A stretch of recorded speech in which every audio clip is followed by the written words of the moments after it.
Ыстық отты салқын қылған дұғаны білесіз бе? Сатып пайда тап, саталмасаң ақшаңды қайтарамыз. В общем, никак минусқа кетпейтін вариант болып тұр ғой. Билав Қазақстандағы жалғыз КМДБ халал сертификаты бар тіс пастасы. Бізден бір қорап тіс пастасын аласың, сатқан пайдаң өзіңдікі, саталмаған тауарларының ақшасын төлеп өзімізге қайтарып аламыз.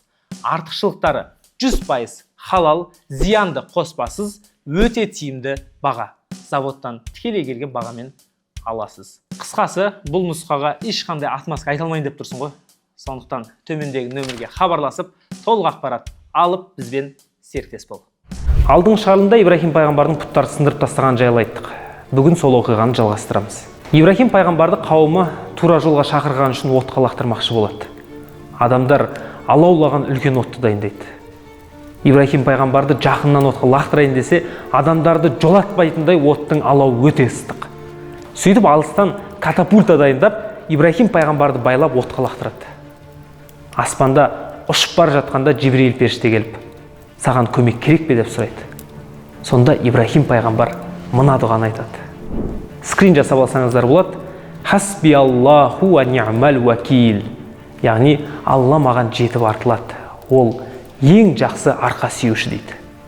Қараңыздар, Аллах Ибрахим пайғамбарды Жибрил періштені жіберіп аспанда сынап тұр ғой. Ибрахим пайғамбар сынақтан өтті. Алла отқа салқын әрі зиянсыз бол деп бұйырады. Неге зиянсыз деп тұр? Себебі салқынның өзі адамға зиян тигізуі мүмкін. Салқын тиіп ауырып қалды деп жатамыз ғой. Негізі өмірде жақсы болып көрінген бәрі жақсылыққа келмеуі мүмкін ғой. Біреулер байлық, ақша сұрайды. Әрине қаражатың көп болған жақсы ғой, бірақ тек ақша сұрасаң, ақшамен бірге тәкаппарлық, қанағатсыздық келуі мүмкін. Ал ол адамға үлкен проблемалар алып келетін нәрсе. Яғни байлық сұрасақ, берекемен келуін, зиянсыз келуін сұрауымыз керек екен. Кез келген нәрседе солай.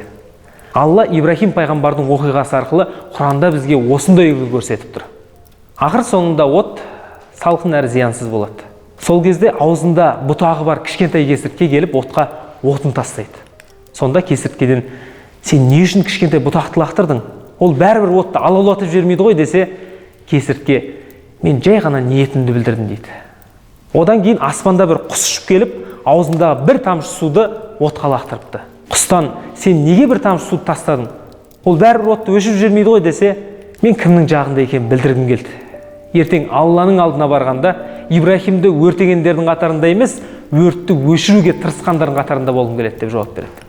Сөйтіп Ибрахим пайғамбар оттан аман шығады. Оны көрген қауым аң-таң болады. Өте қысқа әрі ғибратты оқиға.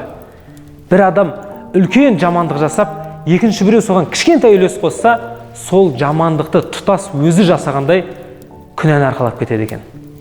Тура соған кері жағдай, егер сондай үлкен жақсылыққа аз болса да үлес қосса, соның бәрін өзі жасағандай сауап алады. Қазіргі заманда реакция білдірмейтін, позициясын айтпайтын адамдар көп. Оны қарапайым осы видеоның просмотры мен комментарийден көруге болады. Бір 100 мың адам көрсе, 100 ғана комментарий жазуы мүмкін. Көбі көрді, бірақ позициясын білдірмеді. Ұнағанын, ұнамағанын айтқан жоқ. Ұнамаса айт, жөнделейік. Ұнаса айт, дұрыс бағытта келе жатқанымызды түсінейік. Тем более қазір біз Рамазанның 30 күнде Құранның 30 оқиғасын түсіріп жатырмыз. Осы жобаға сендерді серіктес болуға шақырамыз. Жүріп тұрған кәсіптің табысына ортақтасу үшін пәленбай миллион ақшамен кіреді ғой. Ал бұл Құранның 30 оқиғасын сауабына ортақтасу үшін 30 күн бойы Құрандағы оқиғаларды туыстарыңызға, достарыңызға жіберсеңіз, таратсаңыз жеткілікті. Сол кезде біз қандай сауап жазсақ, сіз де тура сондай сауап аласыз. Ал егер бізден жоғары болғыңыз келсе, қаржылай қолдау білдіріңіз. 100 теңге, 200 теңге, 1000 теңге, 10.000 теңге, 100.000 теңге, миллион теңге деп әзіл қанша жіберсеңіз де бізден жоғары тұрасыз. Себебі беруші қол, алушы қолдан әрқашан жоғары деген хадис бар. Мейлі асса да сынақтар бұлттан әрі, ішкі иманға сай болса сыртқа малы. Шын тәуекел ете алған құлын Алла қандай сынақ келсе де құтқарады. Қалмас сірә жаманға қарның ашпай, сондай кезде бекерге салғыласпай, жақсылықты асынбай жасау керек, қанатымен су сепкен қарлығаштай. Лайк басатын жер, коммент жазатын жер, қолдау білдіретін реквизит бәрі төменде. Рахмет.